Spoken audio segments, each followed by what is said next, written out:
நாள் வந்து என்ன பண்ணீங்க? தேர்தல் ஆணையத்த வந்து அதாவது அண்ணன் சீமான் அவர்கள்லாம் வந்து இத தான் வந்து கேள்வியாவே கேட்கிறாரு. அவர் கேட்டது வந்து இந்திய அளவுல பெரிய அளவுல ட்ரெண்டாவும் கூட மாறிச்சு. அதாவது அண்ணன் செந்தமிழன் சீமான் வந்து என்ன சொல்றாரு அப்படின்னு பார்த்தீங்கன்னா, இவ்ளோ நாள் இல்லாம இந்த 3 மாசத்துக்குள்ள இந்த 6,36,00,000 பேத்த வந்து சரியான முறையில நீங்க பார்த்து, அவங்க இங்க தான் இருக்காங்களா? இல்ல இங்க இருக்காங்களா?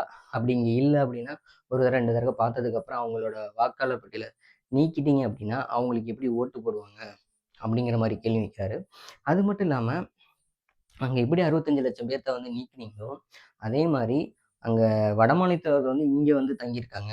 அப்படி இருக்கும்போது, இங்க அவங்களுக்கு வந்து வாக்குரிமை வந்து அவங்க குடுத்துருவாங்க. அப்படி குடுத்துட்டாங்க அப்படின்னா, தமிழ்நாட்டோட அரசியலே வந்து ஒரு மாற்றம் வந்துரும்.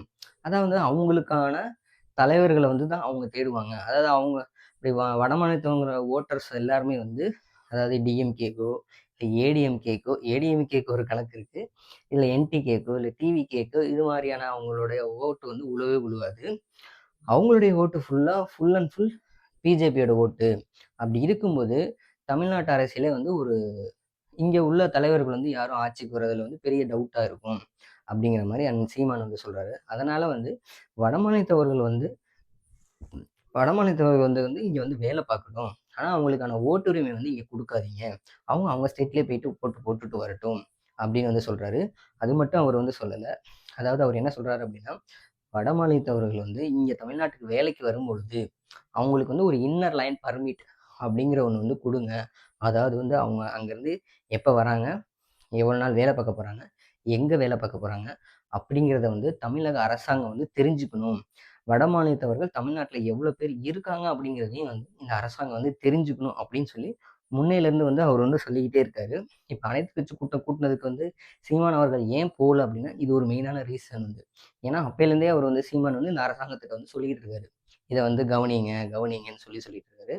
அப்போலாம் வந்து இத பத்தி கண்டுக்காம இருந்துட்டு, இப்ப இந்த வாக்கு சீர்திருத்தம் பண்ணும்போது மட்டும், இந்த திமுக அரசாங்கம் வந்து ஒரு நாடகம் போடுது. அப்படிங்கிறனால நம்ம சொல்லிட்டோம் இத. அவங்க வந்து அப்பயே வந்து இத வந்து சரி பண்ணியிருக்கணும். அப்படி இல்லாம இப்ப வந்து இவங்க ஒரு அரசியலுக்காக இத பண்றாங்க. இவங்க தான் வந்து இத வந்து இது பண்ணோம் அப்படிங்கிற மாரி இவங்க அந்த கணக்குல வந்து பண்றாங்க அப்படின்னு சொல்லி சீமான் அவர்கள் வந்து சொல்றாங்க. இப்படி இருக்கும்போது, இது வந்து தமிழ்நாட்டுல மட்டும் தான் வந்து இந்த திருத்தம் கொண்டு வராங்களா அப்படின்னா கிடையாது.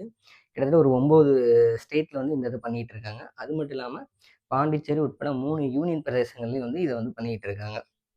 அதாவது இந்த வாக்கு சீர்திருத்தம் மூலியமாக தமிழ்நாட்டுல வந்து ஆல்ரெடி இருக்க ஓட்டையுமே வந்து அவங்க குடுக்குற ஆவணங்கள் வந்து என்னென்ன ஆவணங்கள் கேட்குறாங்க, அதெல்லாம் அவங்கள்ட்ட இருக்கா? இல்ல இறந்தவங்களுக்கான ஆவணங்கள்